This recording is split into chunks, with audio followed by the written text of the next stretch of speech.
Okay, तो चलो start करते हैं ना क्लास। लास्ट क्लास हम लोग कोऑर्डिनेट ज्योमेट्री स्टार्ट किए थे। लास्ट क्लास में काफी कम चीज हम लोग पढ़े थे कि कोऑर्डिनेट्स क्या होता है, ओके, पॉइंट का एक्सिस क्या होता है, ऑर्डिनेट क्या होता है, डिस्टेंस फॉर्मूला पढ़े थे, और हम लोग पढ़े थे क्या, सेक्शन फॉर्मूला पढ़े थे, ठीक है। और कुछ शॉर्टकट भी हम लोग देखे थे कि अगर एक ट्राइंगल का 3 ठो साइड का मिड पॉइंट दे दिया है तो उनका वर्टेक्स सब कैसे निकाल सकते हैं, है ना। और एक पैरेललोग्राम का या फिर रेक्टेंगल का या फिर हम लोग बोल देते हैं हमारा रोम्बस का भी बोल सकते हो, है ना। और स्क्वायर का अगर 3 ठो वर्टेक्स दे दिया है तो चौथा वर्टेक्स हम निकाल सकते हैं आराम से, ठीक है। तो और कुछ इंपॉर्टेंट पॉइंट्स के बारे में पढ़े थे ट्रायंगल के ऊपर, जैसे ट्रायंगल का सेंट्रोइड क्या होता है। अगर 3 को पॉइंट दे दिया है तो सेंट्रोइड का वैल्यू निकलता है x1 + x2 + x3/3 और y1 + y2 + y3/3। फिर इन सेंटर का बारे में पढ़े थे। इन सेंटर का फॉर्मूला क्या होता है, ax1 + bx2 + cx3/a + b + c, ay1 + by2 + cy3/a + b + c, जहां पे कि हमारा a का वैल्यू क्या होता है, a = bc, ओके, 3 तो साइड जो है वही है, b = ca और c = हमारा ab। ये सब चीज हम लोग पढ़ लिए थे लास्ट क्लास में, ठीक है। फिर हम लोग पढ़े थे ऑर्थोसेंटर क्या होता है ना, और क्या बोलते हैं उसको सेंट्रोइड क्या होता है, सॉरी ऑर्थोसेंटर, और क्या बोलते हैं उसको सर्कमसेंटर क्या होता है, ठीक है। और ये ऑर्थोसेंटर और सर्कमसेंटर के बारे में कुछ इंपॉर्टेंट पॉइंट जो हम लोग देखे थे वो क्या था हमारा, कि अगर हमारा राइट एंगल ट्रायंगल है तो राइट एंगल ट्रायंगल के लिए ऑर्थोसेंटर वो पॉइंट होता है जहां पे हमारा क्या बोलते हैं उसको राइट एंगल फॉर्म होता है, और उसका सेंट्रोइड क्या होता है, हाइपोटेन्यूज का मिड पॉइंट जो होता है वही होता है। अगर हम इक्विलेटरल ट्रायंगल देखें तो इक्विलेटरल ट्रायंगल का सारी चीज सेम होता है, ऑर्थोसेंटर, सर्कमसेंटर, है ना, और इन सेंटर, ये सारी चीज हमारा सेम होता है, ठीक है। और एक चीज इंपॉर्टेंट बात पढ़े थे कि सेंट्रोइड जो होता है डिवाइड करता है लाइन जॉइनिंग ऑर्थोसेंटर एंड सर्कमसेंटर। तो मान लेते हैं ये हमारा लाइन हो गया, ये लाइन हमारा क्या हो गया, यहाँ पे हमारा क्या है ऑर्थोसेंटर और यहाँ पे हमारा सर्कमसेंटर है। ये जगह हमारा ऑर्थोसेंटर है और ये जगह हमारा सर्कमसेंटर है। तो हमारा जो सेंट्रोइड जो है ना, इसको 2:1 हिस्से में डिवाइड करता है। ये हमारा सेंट्रोइड होना चाहिए जो कि इसको 2:1 रेशियो में डिवाइड करता है, 2:1 रेशियो, ठीक है। ये सब चीज हम लोग पढ़ लिए थे लास्ट क्लास में, ठीक है। ओके, आज कुछ क्वेश्चन करते हैं इसके ऊपर कुछ क्वेश्चन करते हैं। उसके बाद हम लोग नया टॉपिक पढ़ेंगे, एरिया ऑफ ट्रायंगल कैसे निकालते हैं, एरिया ऑफ ए पॉलीगन कैसे निकालते हैं, स्लोप ऑफ ए लाइन कैसे निकालते हैं, और क्या बोलते हैं उसको एंगल बिटवीन टू लाइंस कैसे निकालते हैं, ठीक है। चलो ये हम करते हैं पहला क्वेश्चन। क्या बोला है, two of the vertices of a triangle are this and this, if the centroid is this one, find the third vertex. तो सवाल में क्या दिया है कि एक ट्रायंगल का 2 वर्टेक्स दिया है और सेंट्रोइड दे दिया है, तो तीसरा वर्टेक्स क्या है ये हमको सवाल में पूछा है, ठीक है। तो let me draw the triangle first. Suppose this is the triangle and let me name it as ABC। इसका नाम हम दे देते हैं ABC, A और B और ये C, ठीक है। इसमें से 2 वर्टेक्स हमको क्वेश्चन में गिवन है, तो वो दोनों वर्टेक्स पहले लिख लेते हैं। 3 - 2 1 4, 3 - 2, और ये हो गया हमारा 1, 4। ये तीसरा वर्टेक्स मेरे को पता नहीं है, तो let me write it as alpha, beta. तो ये अल्फा, बीटा हमको निकालने के लिए बोला है विद द गिवन कंडीशन की ये ट्रायंगल जो है ना, ये ट्रायंगल का सेंट्रोइड जो है हमको गिवन है।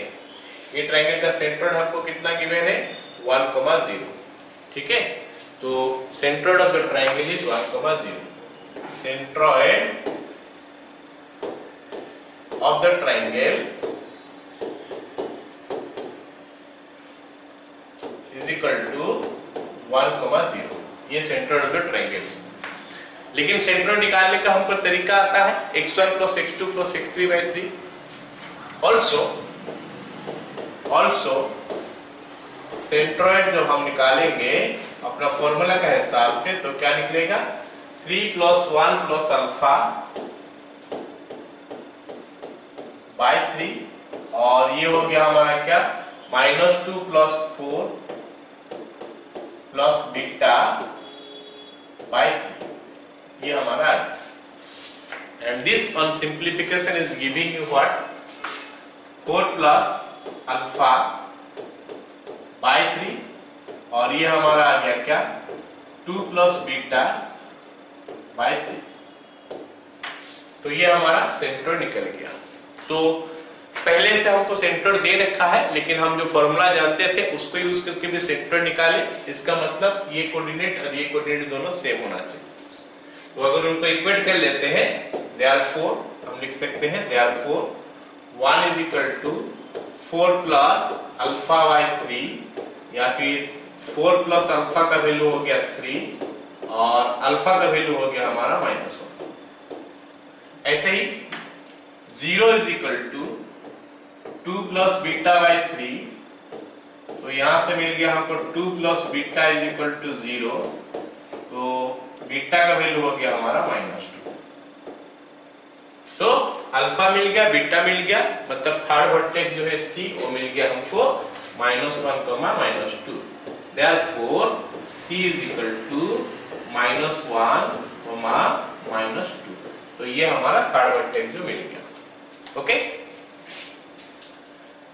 समझ में आया सबको?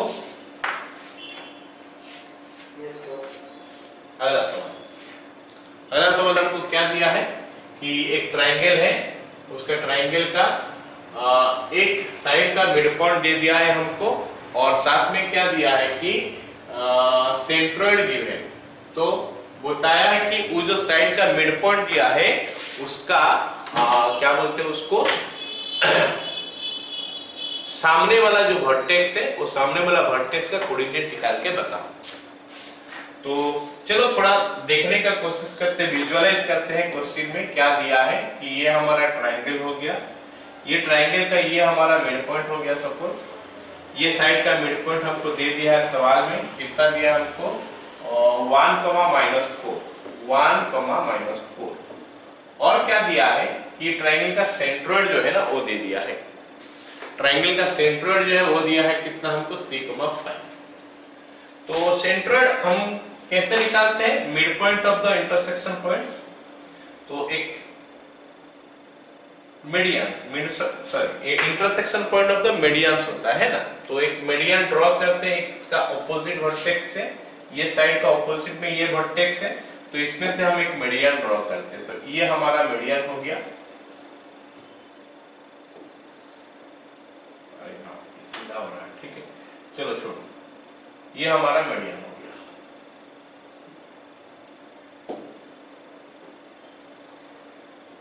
यहां से ड्रॉ किए तो ये हमारा मीडियन हो गया, ठीक है ना, दिस इज द मीडियन। अब हमको क्या करना है, इसका सेंट्रोइड भी हमको पता है। सेंट्रोइड हमारा क्या होता है, यहाँ पे कहीं पे सेंट्रोइड होना चाहिए। सेंट्रोइड का कोऑर्डिनेट हमको दिया है 3,5। तो ये अभी सवाल हम फिर से देख लेते हैं क्या बोला है। एक ट्रायंगल दिया है, ट्रायंगल का एक साइड का मिड पॉइंट जो है वो दे दिया है, एक साइड का मिड पॉइंट जो ये दे दिया है ये हमको दिया है 1, -4 और इस ट्रायंगल का सेंट्रोइड जो है ना वो 3,5 दे दिया है। तो हमको बताया है कि हमको पूछा है सवाल में कि बताओ कि इसका साइड का जो मिड पॉइंट है इसका ऑपोजिट वर्टेक्स का कोऑर्डिनेट कितना बताओ। तो मैं बता दूं कि जो हमारा सेंट्रोइड होता है ना वो मीडियन सबका इंटरसेक्शन पॉइंट होता है। ये एक मीडियन गया, ये एक मीडियन गया, एक तीसरा मीडियन भी यही थ्रू में जाएगा, तीसरा मीडियन ड्रॉ नहीं करते हैं। चलो अब हमको पता है कि दो मीडियन जहां पे इंटरसेक्ट करेगा वो जो है ना उसको 2:1 रेशियो में डिवाइड करता है। 2 वर्टेक्स का तरफ से स्टार्ट होता है 2 और यहाँ पे 1 हो गया। तो अब हम एक काम करते हैं, इसको नेमिंग कर लेते हैं A, B, C और ये जो है ना मिड पॉइंट इसको हम D लिख लेते हैं और सेंट्रोइड को मैं क्या करता हूँ G लिखता हूँ। ज्यादातर केस में सेंट्रोइड को G नाम से हम जानते हैं, तो G हो गया। तो these are the things given to you and you have to find out एक पॉइंट का कोऑर्डिनेट। चलो एक पॉइंट का कोऑर्डिनेट मेरे को पता नहीं है तो मैं इसको अल्फा कोमा बीटा लिखता हूं। अब अगर सब कोई ध्यान से देखोगे ध्यान से देखोगे तो देखो ये एडी एक लाइन हो गया, ये एडी लाइन जो है ना, मैं इसको ऐसे सीधा अगर ड्रॉ कर दूं तो एडी लाइन कुछ ऐसा हो जाएगा, ये एडी लाइन हो गया। ए पॉइंट का कोऑर्डिनेट हमको दे दिया है कितना, अल्फा कोमा बीटा, मतलब हम जो लिखे हैं, और बी पॉइंट का कोऑर्डिनेट जो है ना वो हो गया हमारा क्या, 1,-4। ये डी पॉइंट का कोऑर्डिनेट है 1,-4, और इसका बीच में जी एक पॉइंट है जो कि इसको डिवाइड करता है 2:1 रेशियो में, ऐसा सिचुएशन है। अब हमको बताया कि जी का कोऑर्डिनेट भी हमको दे दिया है 3,5, तो बताने के लिए बोला है कि अल्फा कितना बताओ, बीटा कितना बताओ। तो हम ऐसा कर सकते हैं कि जी पॉइंट का कोऑर्डिनेट निकाल लेंगे सेक्शन फॉर्मूला यूज करके, उसके बाद जो भी मिलेगा उसको 3,5 के साथ इक्वेट कर लेंगे, उसके बाद हमारा वहां से अल्फा और बीटा निकल के आ जाएगा। तो लिखते हैं लेट क्या होता है, as g divides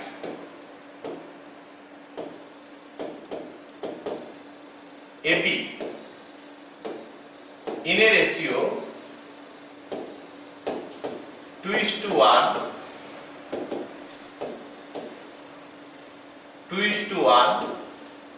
सो जी का जो कोऑर्डिनेट है वो क्या हो जाएगा, सेक्शन फॉर्मूला लगाते हैं, 2 into 1 क्रॉस होके जाता है ना, 2 1 के साथ, 1 अल्फा के साथ, 2 into 1 plus 1 into alpha by 2 plus 1, comma 2 into -4 plus 1 into beta divided by 2 plus 1. So that will make it what? ये इसको क्या देगा, 2 plus alpha by 3, 2 plus alpha by 3, comma ये आ गया -2 plus बीटा, मतलब बीटा -2 divided by 3, ये हमको दिया है। ठीक है, ये जी का कोऑर्डिनेट आपको मिल गया, पहले से दे रखा है तो उनको इक्वेट कर देते हैं। therefore 2 plus alpha by 3 is equal to 3, 2 plus alpha is equal to 9, alpha is equal to 7। ऐसे ही beta -2 by 3 is equal to 5, beta -2 is equal to 15, beta is equal to 17। ये मिल गया हमको अल्फा और beta. तो हम ए का coordinate लिख सकते हैं, therefore a is equal to कितना हो गया, 7,17। ए का वैल्यू हमारा 7,17 आ गया। Clear all of you?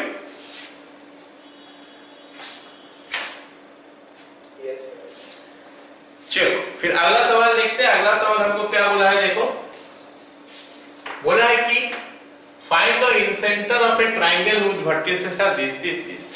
अब देखो हम एक क्वेश्चन में ना पहले सर्कमसेंटर निकालना सीख गए थे, लास्ट क्लास जो पढ़े थे उसमें सर्कमसेंटर निकाले थे, फिर हम आज निकाले सेंट्रोइड x1 + x2 + x3/3।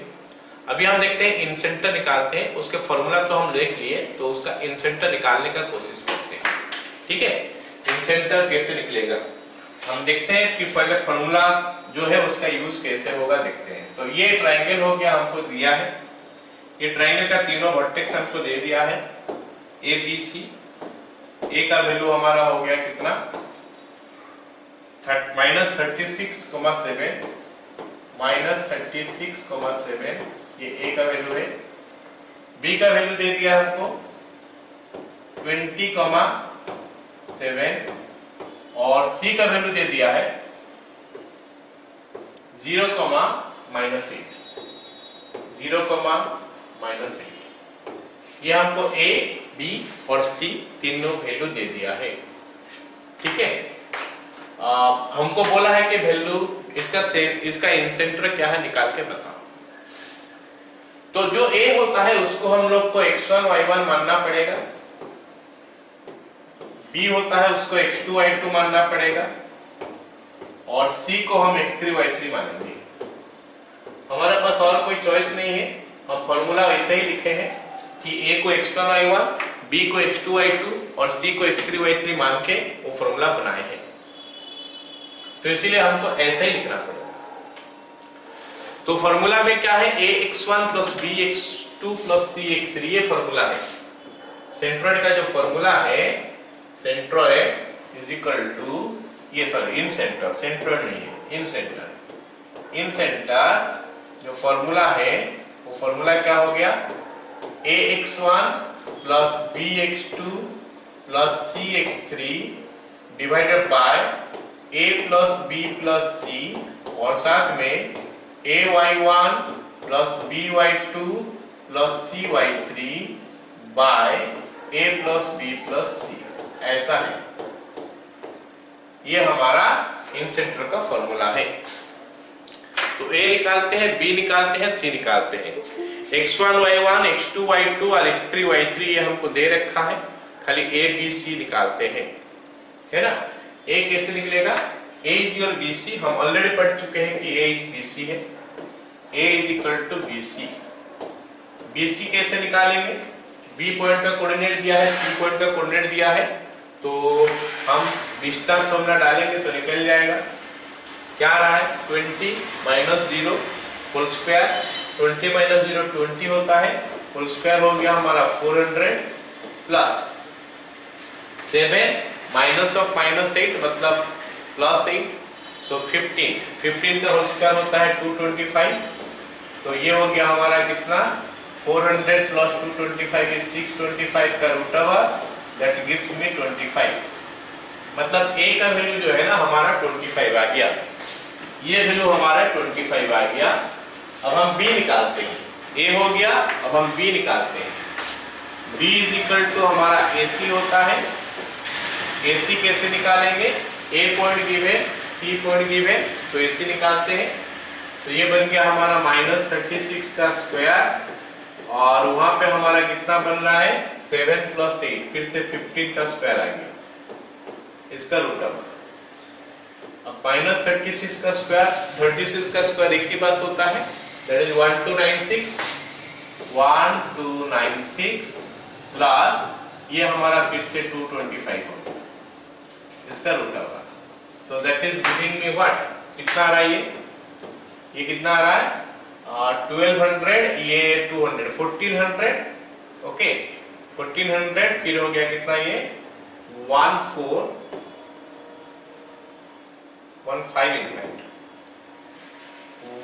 कितना, अच्छा चलो पूरा निकालते हैं। ये 1 हो गया, 9 + 2 11, 11 + 1 12, ये हमारा हो गया 2 2 4, 4 + 1 5, 5 पर 1 रूट ओवर।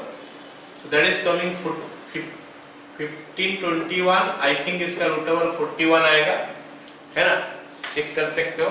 नहीं 41 कहाँ आएगा, 41 तो ज्यादा आ जाएगा, उसका स्क्वायर ये 39 ही आएगा सर, दिस इज कमिंग 39, ठीक है, इसका रूट ओवर 39 आएगा, यू कैन चेक इट, है ना।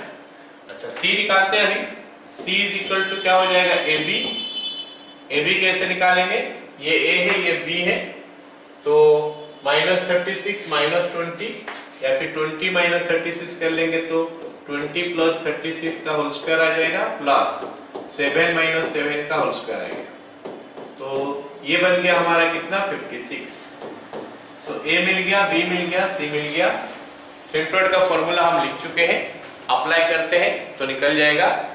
इन सेंटर, सॉरी सेंट्रोइड बोल रहा हूं मैं फिर से, इन सेंटर है, ठीक है।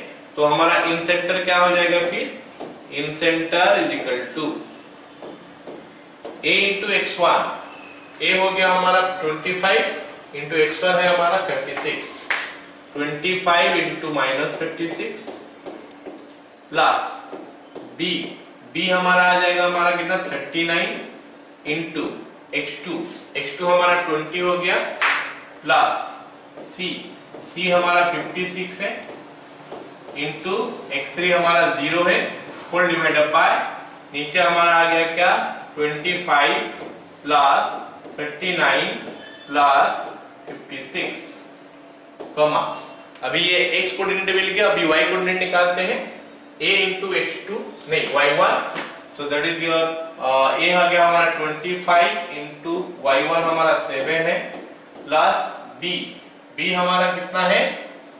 39 into 7 प्लस c हमारा कितना है 56 into -8 डिवाइडेड बाय नीचे हमारा आ गया कितना, that is your 25 plus 39 plus 56, ये बन गया हमारा। ओके, अब इसको सिंपलीफाई करते हैं, देखते हैं कितना मिलता है।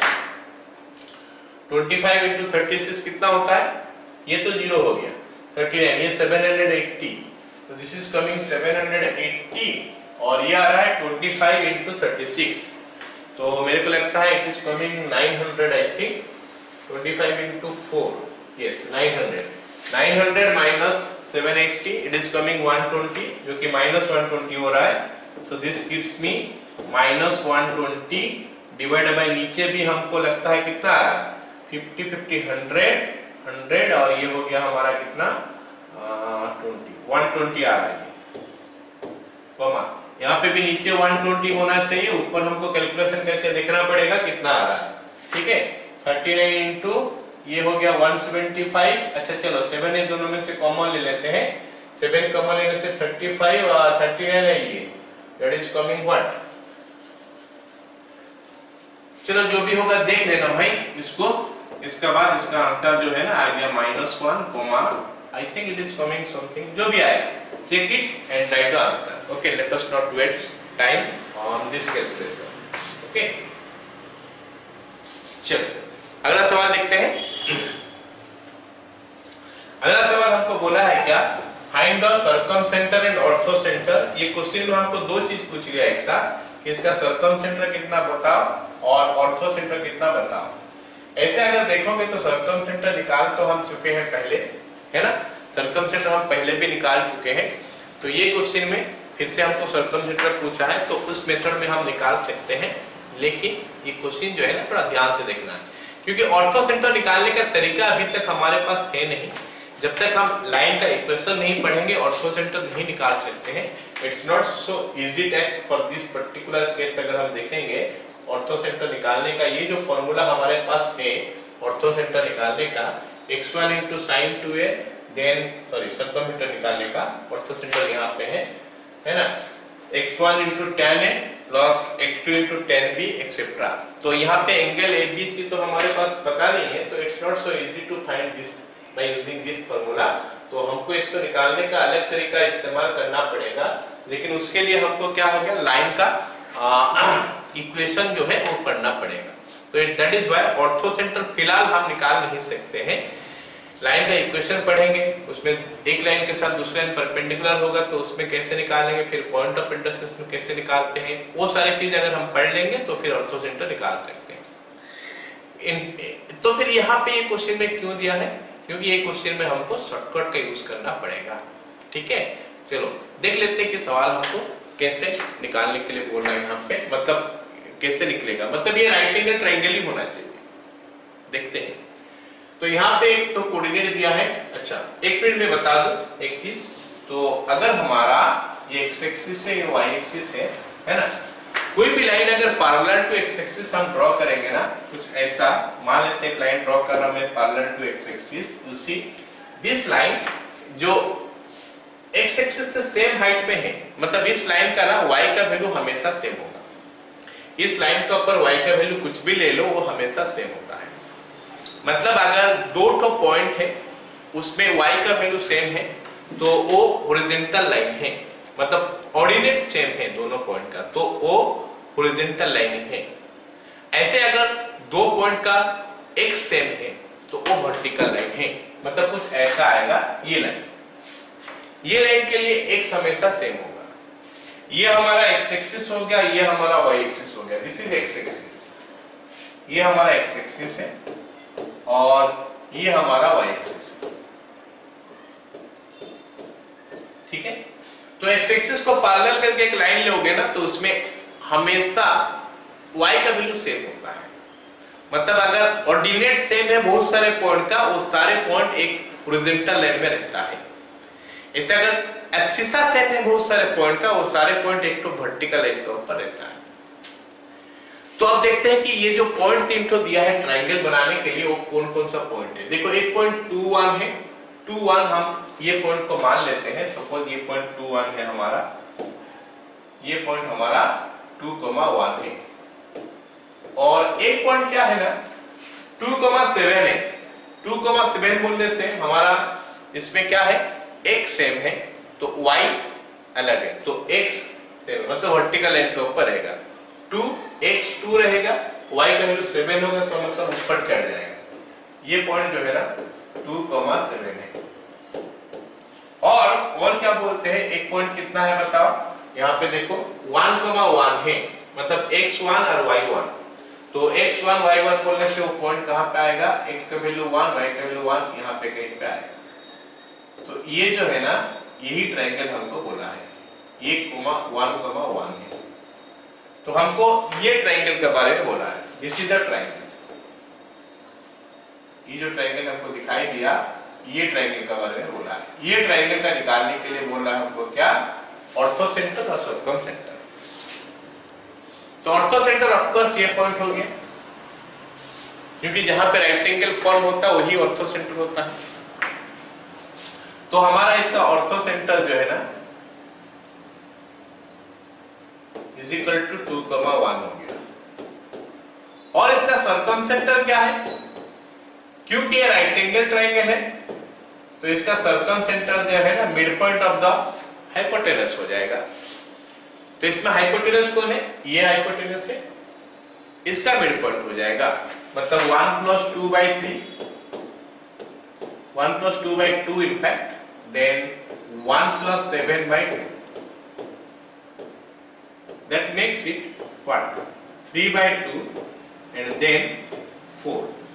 तो ये हमारा हो गया इसका सर्कमसेंटर। क्या सभी को समझ में आ गया?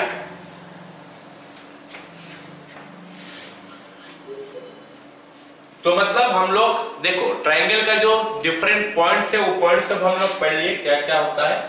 एक हो गया हमारा और सेंट्रोइड, वो कैसे निकलता है हम सबको पता चल गया, बहुत इजी फॉर्मूला है। इन सेंटर कैसे निकालता हो पता चल गया है ना। सर्कमसेंटर हम निकाले, लास्ट क्लास निकाले थे, कोई भी पॉइंट ले लिए P, PA = PB = PC करके निकाले थे सर्कमसेंटर। और आज देखें कि अगर राइट एंगल ट्रायंगल है तो सर्कमसेंटर मिड पॉइंट से निकलता है। ऑर्थोसेंटर अभी तक हम निकाले नहीं इन जनरल ट्रायंगल का, बट राइट एंगल ट्रायंगल का ऑर्थोसेंटर हम निकाले हैं। वो कितना निकला हमारा, जो पॉइंट में राइट एंगल फॉर्म होता है वही हमारा ऑर्थोसेंटर होता है। आगे सबको समझ में है ना। Just wait 1 minute.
Next class से सारे सही समय में ज्वाइन करना, देर मत करना, ठीक है।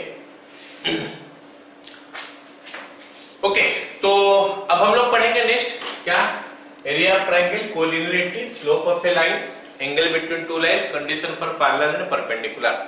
ये सारी चीज तो पहले भी पढ़ चुका है शायद। ये सब slope, angle between two lines, parallel and perpendicular का कंडीशन, लेकिन फिर भी हम लोग एक बार और पढ़ेंगे area of triangle and collinearity. ठीक है, ओके।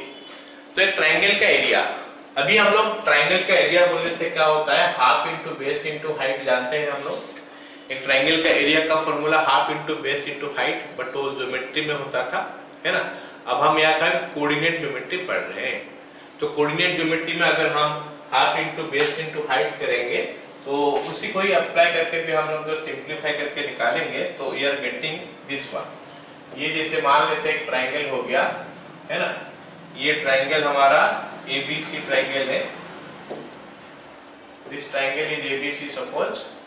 ऐसे कैसे भी हो सकता है, मैं जस्ट ड्रॉ किया हूं ऐसे। दिस इज A, ये पॉइंट हमारा x1, y1 हो गया, ये पॉइंट B, ऐसे नहीं लिखते हैं, एक minute. A, this is x1, y1, B, this is your x2, y2, और C, this is your x3, y3।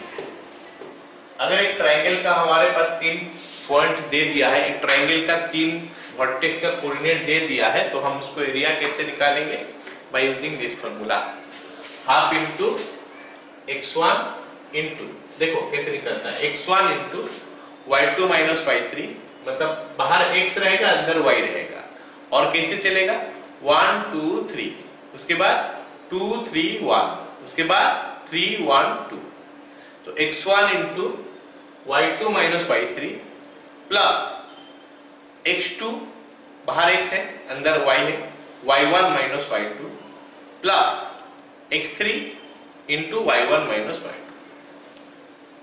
कभी कभी ये फॉर्मूला याद रखने में थोड़ा प्रॉब्लम होता है, तो इसीलिए हम इसका भी यूज कर सकते हैं, half into x1 y1, x2 y2, x3 y3, फिर हमारा x1 y1 एक बार और आ जाएगा।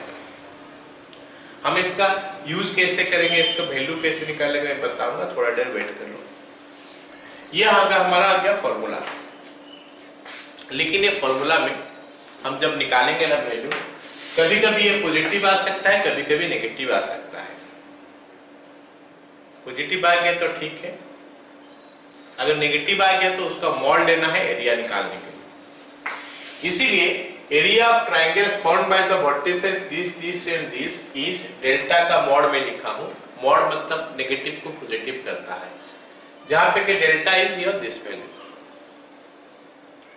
लेकिन अगर ये ट्रायंगल है, अच्छा हम एक्चुअली क्या होता है, जब हम जो पॉइंट दिया होता है वो पॉइंट अगर हम इस ऑर्डर में लेते हैं, मतलब एंटी क्लॉकवाइज ऑर्डर में लेते हैं, तो प्लस ही आता है डेल्टा का वैल्यू। लेकिन अगर हम क्लॉकवाइज में ले लेते हैं, इसको x1 y1, इसको x2 y2, इसको x3 y3 ले लेंगे, मतलब हम क्लॉकवाइज में चलेंगे, तो केस में हमारा एरिया नेगेटिव निकलेगा।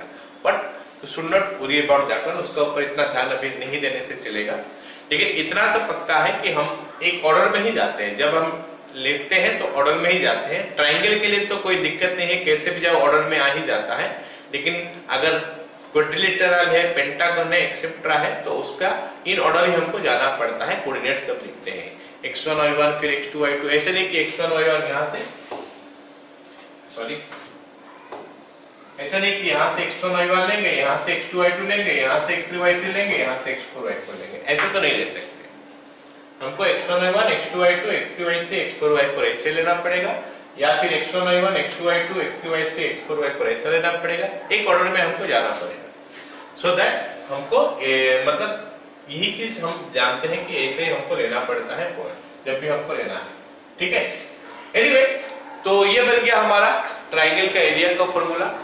याद रखने का तरीका, पहले x अंदर में y, 1 2 3 2 3 1 3 1 2, बस ऐसे याद रखोगे तो हो जाएगा। अब अगर ट्रायंगल का बजाय पॉलीगन है तो हम इस फॉर्मूला का इस्तेमाल कर सकते हैं। और इस फॉर्मूला में हम कैसे निकालेंगे, ऐसे डायगोनली मल्टीप्लाई करते जाओगे लाइक दिस।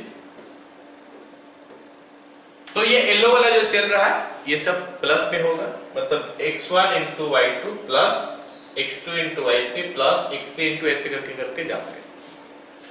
फिर हमको क्या करना है, ऐसे उल्टा भी करना है ये सब, और ये जो ब्लू में जो किया हूं वो सब भी प्लस हो जाएगा, लेकिन ये टोटल के साथ वो टोटल माइनस हो जाएगा। अभी हम क्वेश्चन करेंगे, देखते हैं कैसे उसका यूज होता है।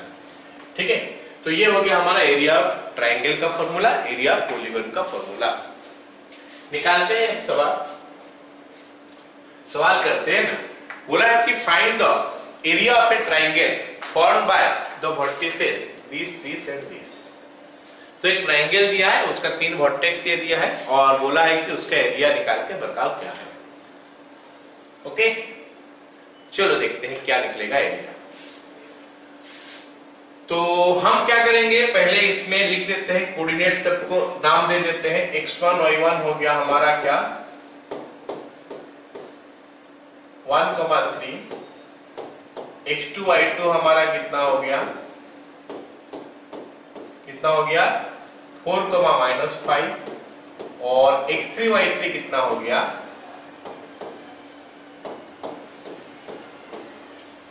-1,3। ओके, ये हो गया ट्रायंगल, मतलब तीनों वर्टेक्स। तो हम इसमें पहले डेल्टा निकालते हैं। Delta is equal to half into, formula का हिसाब से लिखता हूं, पहले x1 जो कि 1 है into y2 minus y3, that will be what -5 minus of -3, तो -5 प्लस 3 हो जाएगा, प्लस उसके बाद क्या होता है y2 नहीं x2, x1 होने के बाद x2 हमारा 4 है into y3 minus y1, y3 कौन सा है, ये -3 है, -3 -1 प्लस x3 हमारा कितना है, x3 हमारा -1 है, तो ये -1 हो गया into y1 minus y2, 3 minus of -5, so that makes it +5. So this is what delta is. Delta का वैल्यू ये है। तो देखते हैं कितना मिलता है ये। This is half into this gives me what -5 और +3 हो गया -2, देन ये कितना आ रहा है -4 और +4 -16 हो गया, और साथ में वो हो जाएगा हमारा कितना -8। So this is giving you what 16 plus 8 24 26, तो -13 आ गया हमारा। डेल्टा का वैल्यू -13 आया, तो डेल्टा का वैल्यू -13 आया, मतलब एरिया जो है ना वो डेल्टा का मॉड हो जाएगा। So area is equal to delta का मॉड, दैट इज -13 का मॉड इज इक्वल टू 13।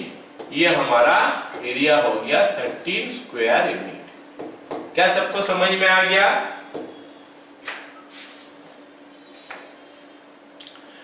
चलो इसी क्वेश्चन को अभी हम दूसरा मेथड में करते हैं। वो जो फॉर्मूला हम लगाए थे उसी को यूज करते हैं। Delta is equal to half into, उसके बाद ये डिटरमिनेंट, इसको डिटरमिनेंट बोलते हैं, डिटरमिनेंट का फॉर्म में हम लोग इसको लिखते हैं। डिटरमिनेंट का टाइप में एग्जैक्टली डिटरमिनेंट है नहीं, क्योंकि डिटरमिनेंट में रो और कॉलम हमेशा सेम होता है, बट डिटरमिनेंट का फॉर्म में हम लिखते हैं वैल्यू निकालने के लिए। तो क्या करते हैं x1 इंटू y1, नहीं x1 y1 1 3, ये x1 y1, फिर x2 y2 4 5, फिर x3 y3 -1 -3, फिर x1 y1 रिपीट हो जाएगा, x1 y1 रिपीट हो जाएगा, जहां से स्टार्ट हुआ वो एक बार और रिपीट हो जाएगा, तो 1 3 ये हमको मिल गया, हम लिख दिया ऐसे। फिर क्या करेंगे is equal to half into, अब हम क्या करते हैं ऐड करते चलेंगे, इसको इसके साथ मल्टीप्लाई कर देंगे, इसको इसके साथ मल्टीप्लाई कर देंगे, इसको इसके साथ मल्टीप्लाई कर देंगे। सो दिस गिव्स मी -5, उसके बाद -12, उसके बाद -3, ये हो गया this into this, this into this, this into this. फिर क्या हो जाएगा, बीच में माइनस आ जाएगा, बीच में माइनस हो जाएगा, और ये ऐसे मल्टीप्लाई चलेगा, दिस दिस दिस, तो बीच में हमारा हो गया माइनस, उसके बाद ये मल्टीप्लिकेशन चलेगा, -3 + 5 + 12। बस ये हो गया हमारा कैलकुलेशन करने का तरीका। एक बार एक से डायगोनल मल्टीप्लाई करोगे, उस सबको ऐड कर दोगे, फिर बीच में माइनस डालोगे, फिर ऐसे डायगोनल सबको मल्टीप्लाई करोगे और उनको जोड़ दोगे, तो बीच में माइनस रहेगा। So let us see what we are getting now is equal to 1/2 here. This is giving me what? -12 - 8 -20 आ गया, और यहाँ पे हमारे कितना आ रहा है 12 + 5, ये 3 है ना, -3 then 5 then 5 then 12, 12 + 5 कितना हो गया 17 -14। So this gives me what 1/2 into -34, तो ये हमारा हो गया 17 स्क्वायर मीटर।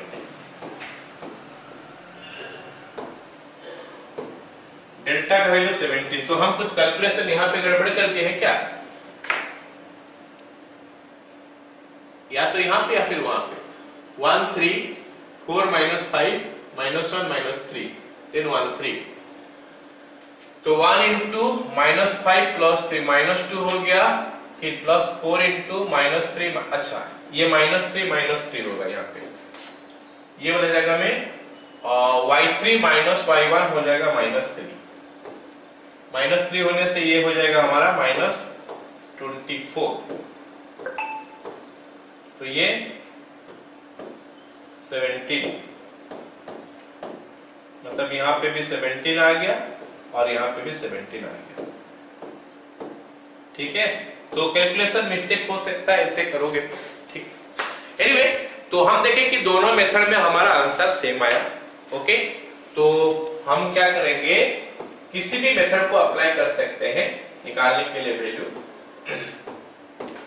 अब सवाल है कि सर ये नेगेटिव आया, थोड़ा हम वेरीफाई कर लेते हैं कि ये नेगेटिव आया जो, क्या हम इसको क्लॉकवाइज लिए हैं, ये 3 पॉइंट जो लिए हैं क्लॉकवाइज लिए हैं क्या, देख लेते हैं। अब हम एक काम करते हैं, यहाँ पे एक्स एक्सिस और वाई एक्सिस ड्रॉ कर लेते हैं। एक्स एक्सिस और वाई एक्सिस ड्रॉ हो गया, ये 3 पॉइंट जस्ट रफली पुट करने का कोशिश करते हैं। एक पॉइंट हो गया 1,3 पॉइंट हमारा कहाँ पे होगा x1 y3, तो कुछ यहाँ पे हो सकता है 1,3। दूसरा पॉइंट हमारा 4, -5 है, मतलब x4 है y -5 है, तो फोर्थ क्वाड्रेंट का पॉइंट है x4 y -5 यहाँ पे आएगा 4, -5। और तीसरा पॉइंट हमारा जो है ना -1 और -3 है, -1 -3 विल बी समवेयर हियर, -1 -3 जो है ना कुछ यहाँ पे हो सकता है -1, -3। तो यू कैन सी जो ट्रायंगल हमको देख लेते हैं हम, ट्रायंगल, वो ट्रायंगल ये है, ये ट्रायंगल का बारे में बोल रहा था, ये ट्रायंगल का एरिया निकालने के लिए बोल रहा था। और हम जो पॉइंट की है देखो, इसको लिए फिर इसको लिए फिर इसको लिए, तो ये क्लॉकवाइज देख सकते हो, सब पे देख सकते हो कि ये वाला पॉइंट हम जो 3 को लिए क्लॉकवाइज लिए थे, इसीलिए डेल्टा का वैल्यू नेगेटिव में आया, तो उसका मॉड निकालना पड़ा टू मेक इट पॉजिटिव। लेकिन अगर हम पॉइंट ऐसे लेते हैं ना 1 3, उसके बाद -1 -3, उसके बाद 4 5, तो यू कैन सी, चेक कर सकते हो, घर में ट्राई करोगे, ये 3 पॉइंट लोगे लेकिन ऐसे लोगे, तो देखना कि आंसर वहां पे 17 ही आएगा, ना कि -17 आएगा। ठीक है, चलो अगला सवाल देखते हैं। अगला सवाल हमको क्या बोला है, अगला सवाल जो दिया है हमको क्या दिया है, find the area of the quadrilateral which vertices are given by this one.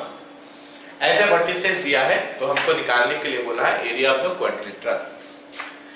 एक काम करता हूं, मैं इसको रफली ड्रॉ करता हूं, क्या एक्सिस के साथ रफली ड्रॉ करता हूं, है ना, नहीं करने से भी चलेगा, ऐसे कोई दिक्कत नहीं है, नहीं करने से भी चलेगा। Just you go on putting those formula, वो फार्मूला पुट कर लो, निकाल लो डेल्टा, उसके बाद उसका मॉड ले लो अगर नेगेटिव आ रहा होगा। लेकिन यहाँ पे मैं इसको थोड़ा विजुअलाइज करने का कोशिश कर रहा हूँ, फील करने का कोशिश करूंगा कि ये जो 4 पॉइंट है कैसा दिया है, क्लॉकवाइज या एंटी क्लॉकवाइज।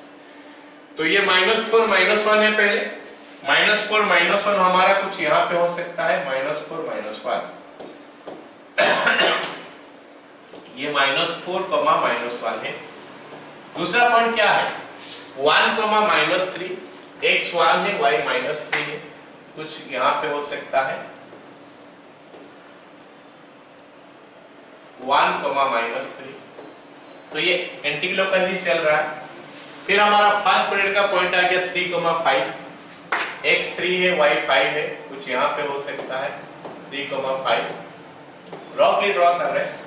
और नेक्स्ट हो गया क्या -2, 3, x -2 है और y 3 है, तो कुछ यहाँ पे हो सकता है -2, 3।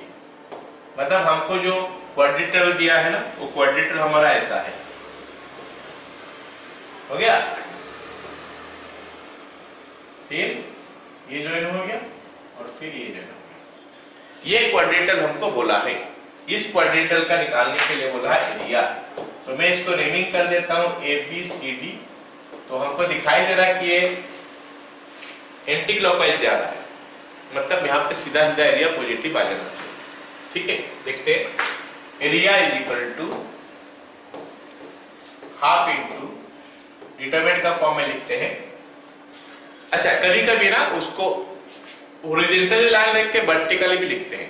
कैसे? x1 y1 -2 नहीं -4 -1,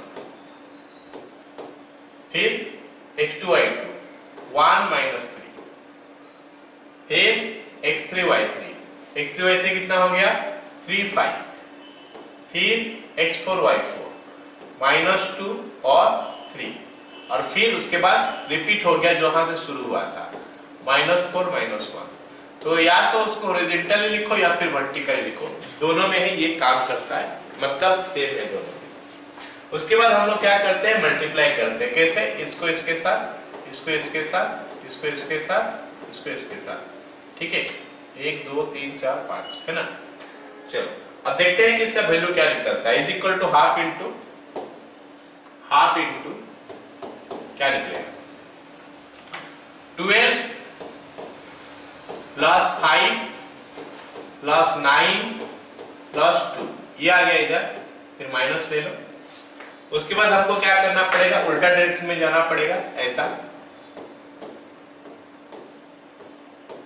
ओके, तो वैल्यू क्या आएगा देखते हैं। -4 इंटू 3 -12 -10 -12 -10, फिर -9, फिर -1, -9 -1। सो ये हमारा एरिया, ये पॉजिटिव भी आएगा, दिखाई दे रहा है। Is equal to half into 17 plus 11 28, और यहाँ पे आ गया कितना 22, और ये 10 32 plus 32। So this gives you ये 60/2 30 स्क्वायर मीटर। आई होप सबको समझ में आ गया question. Okay okay, next question देखते हैं। नेक्स्ट क्वेश्चन क्या बोला है, फाइंड P इफ दिस। अच्छा, यहाँ पे काम करते हैं, ये पॉइंट जो है इसको ऐसा करते हैं, इसको उड़ा देते हैं, -4 2 लिखते हैं। These are the vertices of a triangle whose area is 10 square metre. मतलब अभी पहले से हमको एरिया दे रखा है और पूछा है कि ये ट्रायंगल, इसमें P का वैल्यू कितना निकालना है। तो काम करते हैं, पहले हम अपना जो फॉर्मूला जानते हैं उस हिसाब से P का एरिया निकालते हैं। A लिख लेता हूं मैं इसको 1, 3, और ये जो है ना हमारा क्या हो जाएगा x1, y1 हो गया। B हो गया हमारा सपोज ये -4, 2 है, और ये हमारा x2, y2 हो गया। और C जो है ना ये हमारा क्या है 5, P है। This is your x3, y3। तो अगर हमको पता चल गया ABC, मतलब x1, y1, x2, y2, x3, y3, तो एरिया निकाल ही सकते हैं। या तो फॉर्मूला याद रखो या फिर डिटरमिनेंट वाला याद रखो। तो हम डेल्टा निकालते हैं पहले। डेल्टा इज इक्वल टू क्या होता है, half into x1, y1, that is giving you 1 3, then your x2, y2 -4 2, then your x3, y3 5 p, then your 1, 3 1 3। मतलब जो पहला वाला उसको हमको रिपीट करना पड़ता है। तो हम अगर इसको अभी ज्वाइन कर देंगे, इसको इसके साथ, इसको इसके साथ और इसको इसके साथ, तो मिलेगा जो मिलेगा। फिर उल्टा उल्टा डायरेक्शन में भी ज्वाइन करते हैं, ये इसके साथ, ये इसके साथ, ये इसके साथ। ये ग्रीन वाला सब जो है ना ये प्लस में चलेगा और रेड वाला सब माइनस हो जाएगा। तो it will be half into this will be 2 minus 4p, 2 minus 4p plus 15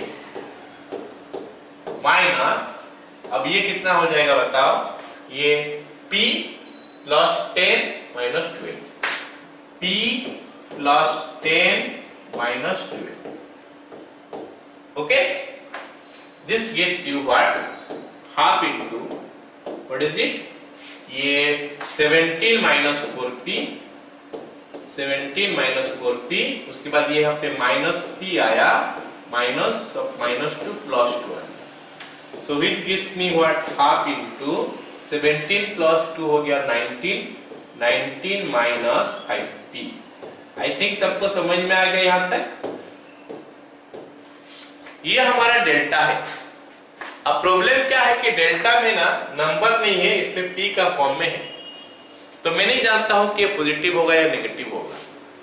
अगर पॉजिटिव होता तो हम तो बोल देते कि भाई यही एरिया है, नेगेटिव होता तो उसमें मॉड लगा देते तो वही एरिया हो जाएगा। अब यहाँ पे नंबर नहीं है, p का फॉर्म में है, तो हम जानते नहीं कि पॉजिटिव होगा या नेगेटिव होगा, तो इसमें मॉड लगाना कंपलसरी है। Therefore area is equal to half into 19 minus 5p का मॉड, 5p इसका मॉड। अगर हम कैलकुलेशन कहीं पे मिस्टेक नहीं किए तो प्रोसीजर ठीक करना है, ठीक है? ये हो गया। लेकिन एरिया हमको पहले दे रखा है, but area is equal to 10 square unit, ये तो हमको पहले से दे रखा है, तो ये भी तो इसी का एरिया है। दोनों सेम चीज का एरिया निकाल रहा है, दोनों सेम ट्रायंगल का एरिया निकाल रहा है, इसका मतलब ये दोनों सेम होना चाहिए। Therefore half into 19 minus 5p का मॉड इज इक्वल टू 10 हो गया, तो 19 माइनस 5p इसका मॉड हो गया हमारा 20, है ना? इसका मॉड 20 हो गया। हमको निकालना है क्या? p का वैल्यू। अब p का ऊपर मॉड दिया हुआ है तो मॉड हटाना पड़ेगा। ये हम बहुत पहले पढ़ रखे हैं, एकदम फर्स्ट क्लास में पढ़ रखे हैं कि अगर mod x is equal to a है तो फिर x का वैल्यू क्या होता है? Plus minus a। ये हम बहुत पहले पढ़ रखे हैं, एकदम शुरू में जब हम लोग मॉडुलस पढ़ रहे थे, इनइक्वालिटी पढ़ाते समय मॉडुलस का बारे में बताया था, वहां पे हम लोग पढ़े थे। फिर मॉडुलस फंक्शन में भी ये चीज पढ़ेंगे, ठीक है? तो यहाँ पे हम क्या करेंगे, फिर 19 माइनस 5p जो है ना वो x के जगह में है, तो 19 minus 5p is equal two plus minus 20, ये हो गया। तो हमको चाहिए p का वैल्यू, तो p को उधर ले लेते हैं, 19 minus plus 20 is equal to 5p, मतलब 5p का वैल्यू हो गया हमारा -1 और 39, तो फिर हमारा p का वैल्यू हो जाएगा -1/5 और 39/5। तो आई थिंक सबको समझ में आ गया, क्लियर?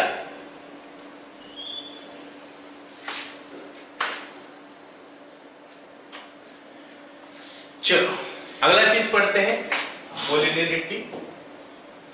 अच्छा, जब हम कोलिनियरिटी का बात करते हैं, जब हम कोलिनियरिटी का बात करते हैं तो उसमें दो से ज्यादा पॉइंट तो होना चाहिए, क्योंकि दो पॉइंट तो अपने आप में कोलिनियर हो जाता है। दो पॉइंट को ज्वाइन करोगे तो एक लाइन मिलेगा, तो वो लाइन हो गया, तो एक उसी लाइन में दो पॉइंट हो गया तो कोलिनियर हो गया।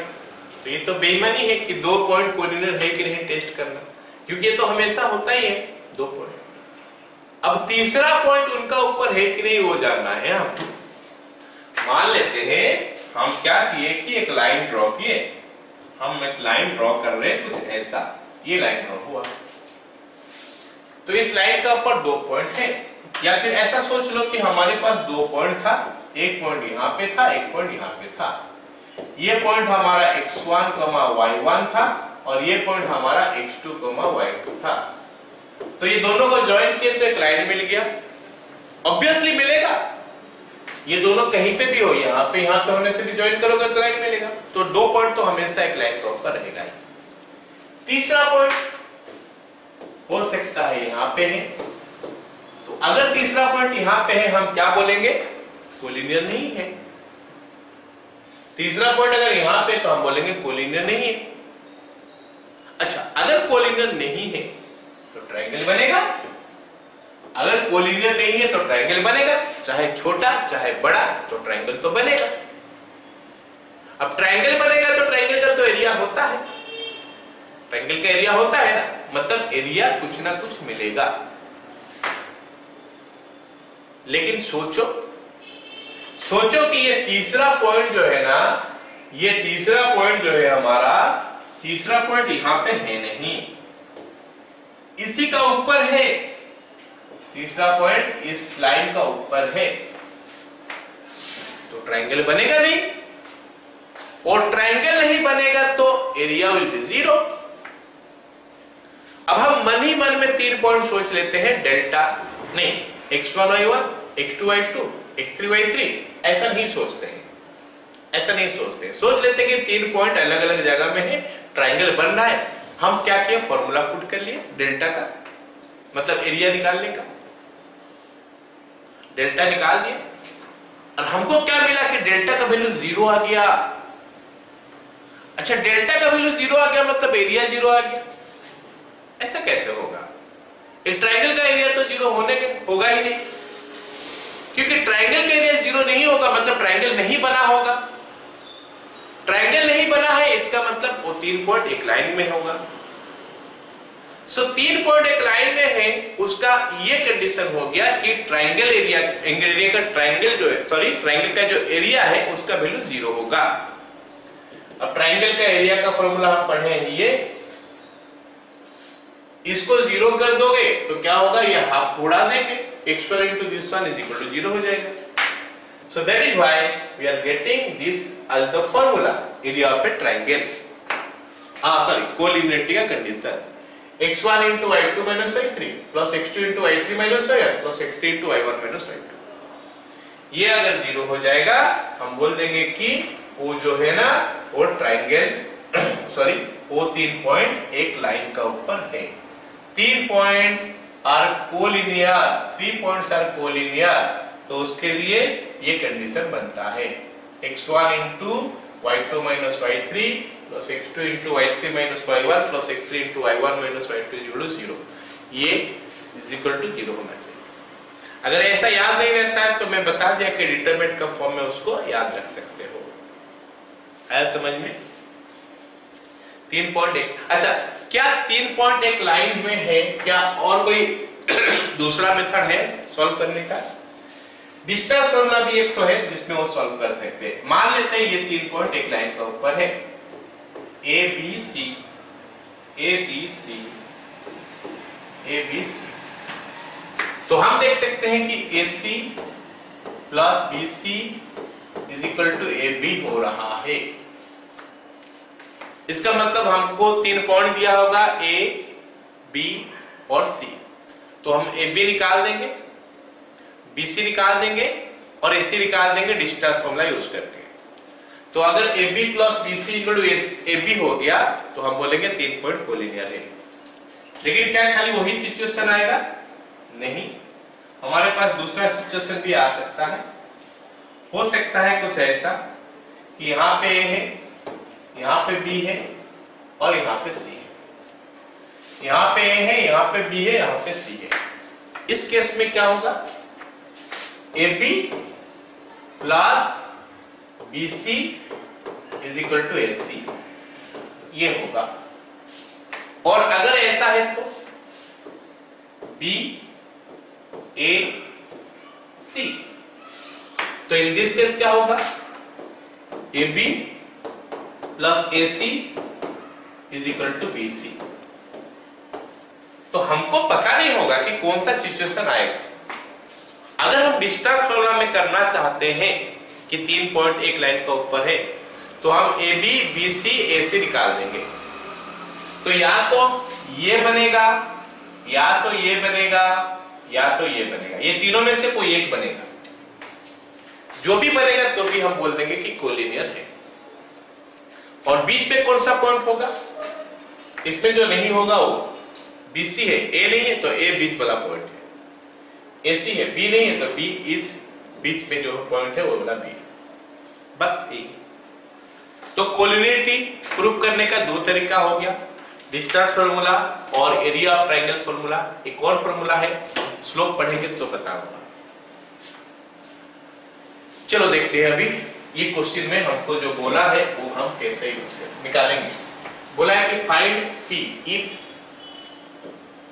P if 1 4 3 2 P2 are collinear. तो 3 पॉइंट दिया है कोलिनियर, बोला है कि P का वैल्यू निकालो। As the 3 points are collinear, as the 3 points are collinear, and collinear, so क्या हो जाएगा? 1 4 3 2 P2 1 4 is equal to 0। खत्म। डेल्टा इज इक्वल टू 0 हो जाएगा कोलिनियर के लिए। अब इसको सॉल्व करते हैं, कनेक्ट करते हैं इसको इसके साथ, इसको इसके साथ, इसको इसके साथ, फिर कनेक्ट करते हैं उल्टा, इसको इसके साथ, इसको इसके साथ, इसको इसके साथ। तो इंप्लाइज लिखते हैं। इंप्लाइज क्या हो जाएगा देखते हैं। 1 into 2 2 हो गया, प्लस 6 हो गया, प्लस 4P हो गया, माइनस 12, ये 12 हो गया, ये 2P हो गया, प्लस 2 इज इक्वल टू 0। खत्म। बस अब इसको सॉल्व करना है, P का वैल्यू निकालना है। तो क्या निकलेगा? Implies 8 plus 4P minus 14 minus 2P is equal to 0। implies 2P is equal to 6 implies P is equal to 3।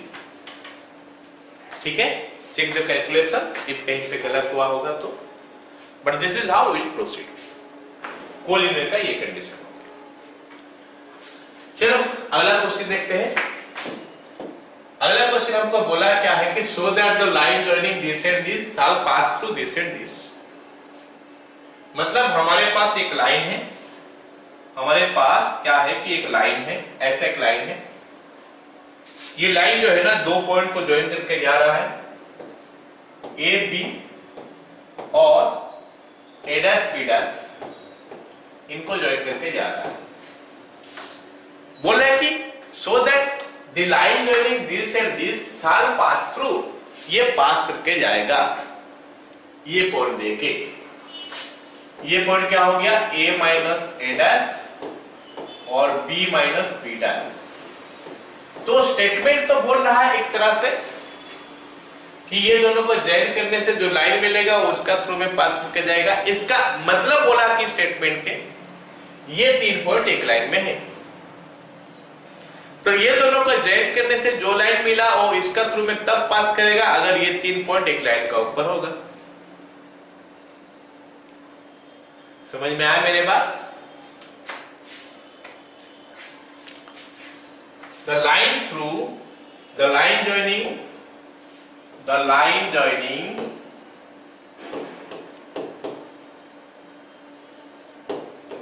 AB and A dash B dash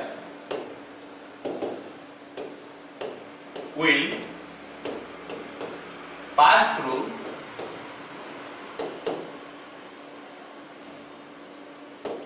A minus A dash, B minus B dash if the 3 points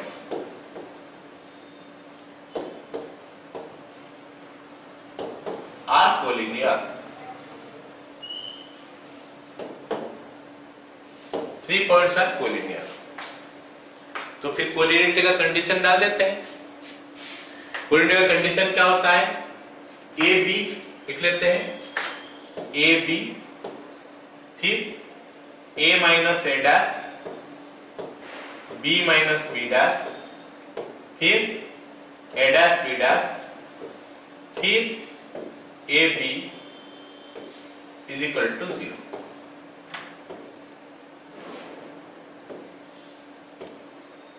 सो ये हो गया। अब हमको क्या करना है? Multiply करना है इस सबको, इसको इसके साथ, इसको इसके साथ, इसको इसके साथ, फिर उल्टा चलेंगे तो, फिर उल्टा चलेंगे तो इसको इसके साथ, इसको इसके साथ और इसको इसके साथ मल्टीप्लाई करते हैं, देखते हैं क्या मिलता है। implies a into b minus b dash plus a minus a dash into b dash plus a dash b, ये मिल गया इस तरह। फिर माइनस करेंगे, फिर दूसरा तरफ लिखते हैं a into b dash plus a dash into b minus b dash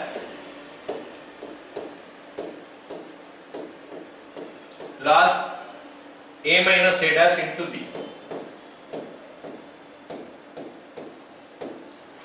is equal to 0। कर सकते हैं इसे। अब सिंप्लीफाई कर लेते हैं, देखते हैं क्या मिलता है। implies ab minus ab dash plus ab dash minus a dash b dash plus a dash b is equal to minus ab dash minus a dash b plus a dash b dash minus ab plus a dash b is equal to 0। हो गया। अब इसके दुनिया भर का चीज cancel होना चाहिए, देखते हैं। ab के साथ ab कैंसिल हो गया, यू कैन सी यहाँ पे ab है, यहाँ पे ab है, दोनों कैंसिल हो गया। ab डैश यहाँ पे कैंसिल हो गया, यहाँ पे a डैश b है, यहाँ पे a डैश b है, ये दोनों भी कैंसिल हो गया। और क्या कैंसिल होगा? a डैश b डैश ये भी कैंसिल हो गया। अब तो सब कैंसिल हो गया, दो चीज बचा है, a b डैश और a डैश b। एक माइनस में एक प्लस में है, तो माइनस को इधर रख लेते हैं, ये प्लस प्लस को उधर ले लेते हैं। implies minus a b dash is equal to minus a dash b। तो माइनस दोनों तरफ उड़ा देते हैं।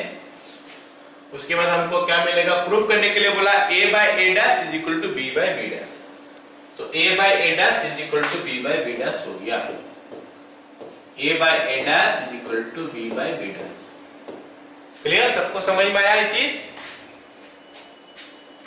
सो कोलिनियर का कंडीशन यही है कि this will be like this। Okay. अब अगला सवाल बोला है क्या? Find the condition that this may lie on the line joining this and this। According to the question हम लिख सकते हैं तीनों पॉइंट कोलिनियर हो गया। According to the question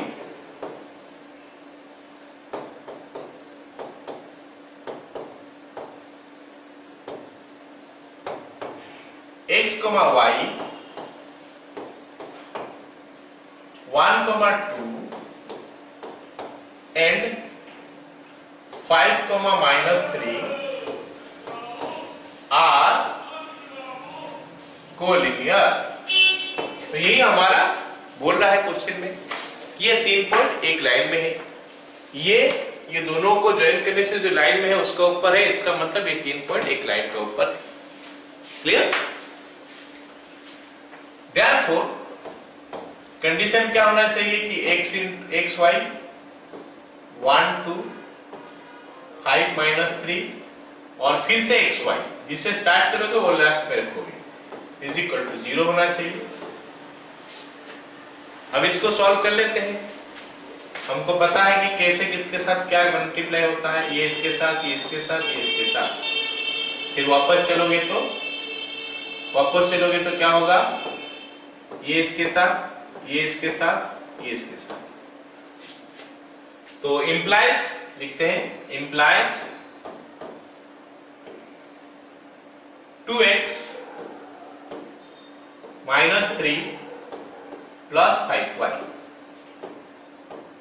minus, अब उल्टा मल्टीप्लाई होगा, -3x plus -3x plus 6 plus y is equal to 0। ऐसा नहीं कि नीचे से ही करना पड़ेगा, ऊपर से भी कर सकते हो, y इंटू 1 10 -3x कर सकते हो, कैसे भी करो चलेगा। दिस इंप्लाइज ये 2x -5 plus 2x -3 plus 5y हो गया, plus 3x -6 minus y is equal to 0 हो गया। तो इससे हमको मिल गया क्या, 2x plus 3x 5x plus 4y minus 9 is equal to 0। ये जो है ना, ये मिल गया क्या, लाइन का, एक लाइन का इक्वेशन नहीं मिला, मतलब it is the condition when xy will lie on the line joining this and this. आगे सबको समझ में हो गया? ठीक है, चलो अगला टॉपिक देखो, क्या पढ़ेंगे, एंगल बिटवीन टू लाइंस। दो लाइन के भीतर में एंगल क्या है वो कैसे निकालते हैं, एंगल बिटवीन टू लाइंस। तो एक काम करते हैं, ये हमारा x एक्सिस हो गया, ये हमारा y एक्सिस हो गया, दो लाइन हम ड्रॉ करते हैं, एक लाइन हमारा ऐसे गया और एक लाइन हमारा ऐसे गया। सोचो कि एक लाइन ऐसे गया, ठीक है। ये दोनों में एंगल सबको देख सकते हो, what is the angle between the two lines, this is the angle between the two lines. ये जो है ना, ये हमारा angle between the two lines हम बोल सकते हैं, ठीक है। अब इस लाइन के बारे में बात करते हैं। इस लाइन का स्लोप मान लेते हैं m1 है और इस लाइन का स्लोप मान लेते हैं m2 है। तो हमको निकालना है थीटा। कैसे निकालेंगे, ये जो है ना, ये हमारा θ1 एंगल हो गया और ये हमारा θ2 एंगल हो गया, θ2 एंगल हो गया, ये θ1 ये θ2। अब देखो ये जो ट्रायंगल है θ1 ये हो गया, मतलब m1 क्या हो जाएगा, tan θ1, m1 will be tan θ1 और m2 will be your tan θ2, m2 is your tan θ2। ये हम सबको पता चलना चाहिए, m1 is tan θ1, m2 is tan θ2। अब ऐसा उल्टा भी हो सकता है, सुनो, उल्टा भी हो सकता है। उल्टा बोलने से इसको m2 इसको m1 भी कहा जा सकता है। तो in this case this is θ2, this is θ1। Anyway कोई भी सिचुएशन में अगर ये पर्टिकुलर सिचुएशन है तो क्या हो रहा है, ये एक्सटीरियर एंगल है, ये दोनों इंटीरियर एंगल है। तो हमारा θ2 का वैल्यू जो है ना, θ2 का वैल्यू होना चाहिए θ प्लस θ1। इसका मतलब थीटा जो है वो निकल जाएगा θ2 माइनस θ1। हमको थीटा चाहिए, बट θ2 θ1 मेरे को पता नहीं है, m1 और m2 मेरे को पता है। तो अगर मैं tan थीटा ले लेता हूं तो मिल जाएगा tan θ2 minus θ1। And all can see here कि this is formula for tan a minus b। और tan a minus b का फार्मूला क्या है, tan a that is tan θ2 minus tan b that is tan θ1 by 1 plus tan θ2 into tan θ1। सो ये tan a minus b का formula हो गया। Clear? अब इसमें अगर मैं tan θ2 का जगह में m2 डाल दूं और tan θ1 का जगह में m1 डाल दूं तो हमको क्या मिलेगा कि tan θ is equal to m2 minus m1 by 1 plus m1 into m2। So this is the formula जहां से कि हम angle between the two lines निकाल सकते हैं। दो लाइन का भीतर में एंगल निकालने के लिए इस फॉर्मूला का इस्तेमाल करेंगे। अगर सिचुएशन ये हो जाएगा कि यहाँ पे θ2 यहाँ पे θ1 आ जाएगा तो ये फॉर्मूला में ये m1 minus m2 by 1 plus m1 m2 हो जाएगा। इसीलिए हम क्या करते हैं ना, प्लस माइनस यहाँ पे लगा देते हैं and we got the formula as tan θ is equal to m1 minus m2 by 1 plus m1 m2 with plus minus, that is the angle between two lines. मतलब दो लाइन का भीतर में एंगल निकालने के लिए दोनों लाइन का स्लोप हमको पता होना चाहिए, तो फिर एंगल निकल जाएगा। अगर हमको सवाल में बोलता है कि एक्यूट एंगल, अगर एक्यूट एंगल निकालने के लिए बोलेगा इसका मतलब tan θ पॉजिटिव आना चाहिए, तो इस फॉर्मूला में हम लोग प्लस माइनस ना डाल के मॉड डाल देंगे। चाहे उसमें m1 माइनस m2 लिखो, m2 माइनस m1 लिखो, कोई फर्क नहीं पड़ता, मॉड डालने से वो ऑटोमेटिक उसको पॉजिटिव कर ही देगा। So this is the formula to find the, क्या बोलते हैं उसको, acute angle between the two lines. दो लाइन का भीतर में एक्यूट एंगल निकालने के लिए हम ये फॉर्मूला का इस्तेमाल करते हैं। ठीक है?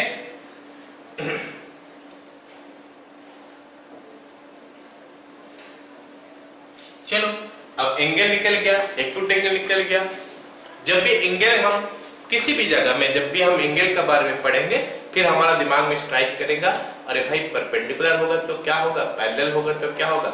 बाकी सब एंगल तो ऐसे ही जनरल एंगल है, ये दो तो हमारा स्पेशल केस आ जाता है। तो अगर दो लाइन पैरेलल होगा तो क्या होगा, दो लाइन परपेंडिकुलर होगा तो क्या होगा।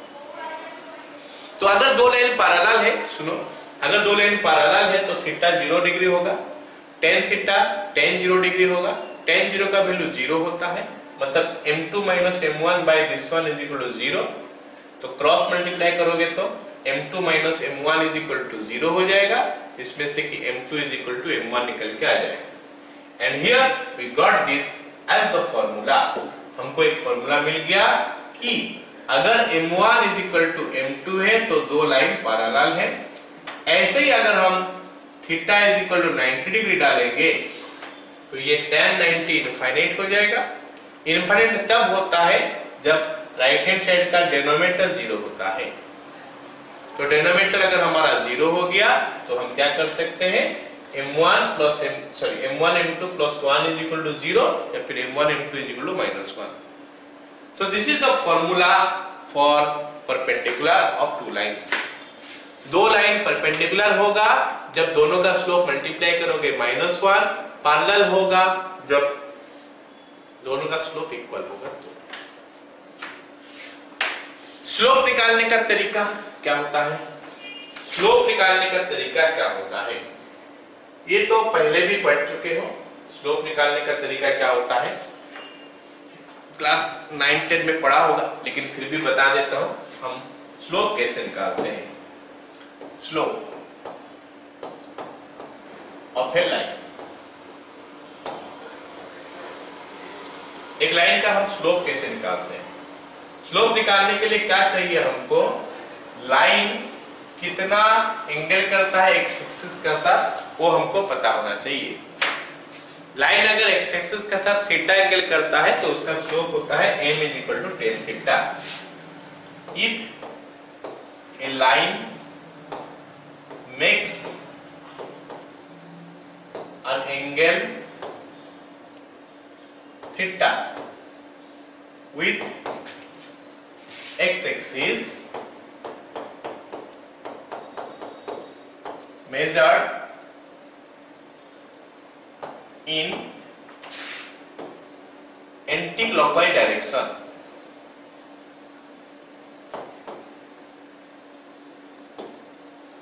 then this angle is called inclination of the line. Okay, if a line makes an angle theta with positive direction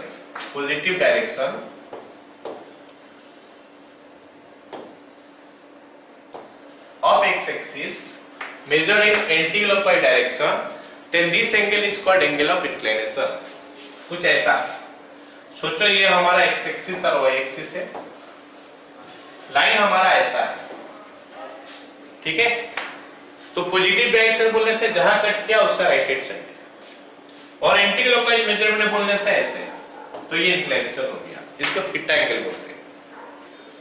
अगर लाइन हमारा ऐसा है तो ये लाइन, तो ये लाइन एक्स एक्सिस को कट किया यहां पे, पॉजिटिव डायरेक्शन मतलब right hand side direction, anti clockwise measurement ये हो गया, तो ये हमारा इंक्लिनेशन हो गया.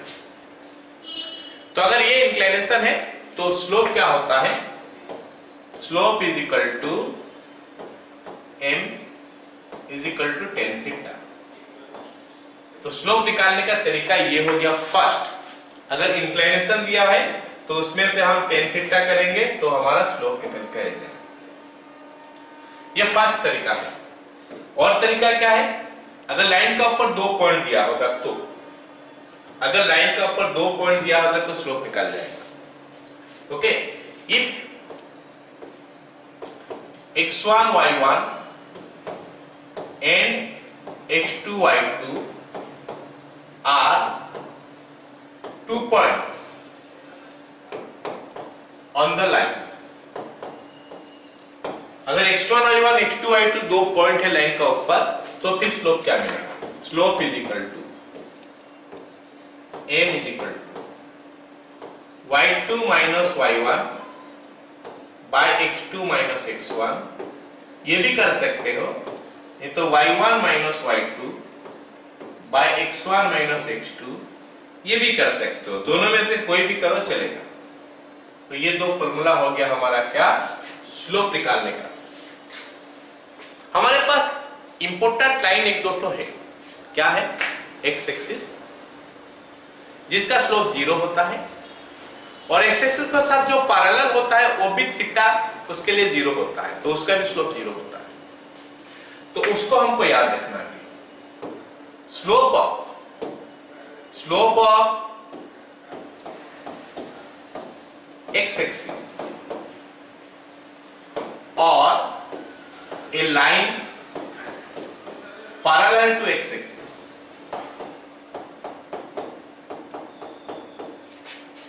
Is equal to 0. X axis का स्लोप या फिर एक्स एक्सिस के साथ एक लाइन पैरेलल है तो उसका स्लोप 0 हो जाएगा. ऐसे ही स्लोप ऑफ y एक्सिस और a line parallel to y axis, इसका स्लोप हो जाएगा क्या? इनफाइनाइट. तो ये हो गया एक लाइन का स्लोप निकालने का तरीका. डिफरेंट वे में हम निकालते हैं. एनी जनरल लाइन का स्लोप tan थीटा, या फिर y1 minus y2 bye x1 minus x2, और y2 minus y1 by x2 minus x1. उसके बाद अगर x axis parallel to x axis है तो उसका स्लोप 0, y एक्सिस या फिर पैरेलल टू y एक्सिस है उसका स्लोप हो गया इनफाइनाइट, या फिर डज नॉट एग्जिस्ट भी हम बोलते हैं. क्लियर? ठीक है. तो फिर आज हम लोग इतना ही पढ़ेंगे. नेक्स्ट क्लास में हम इसका ऊपर कुछ क्वेश्चन करेंगे, फिर हम लोग पढ़ेंगे equation of line in different form.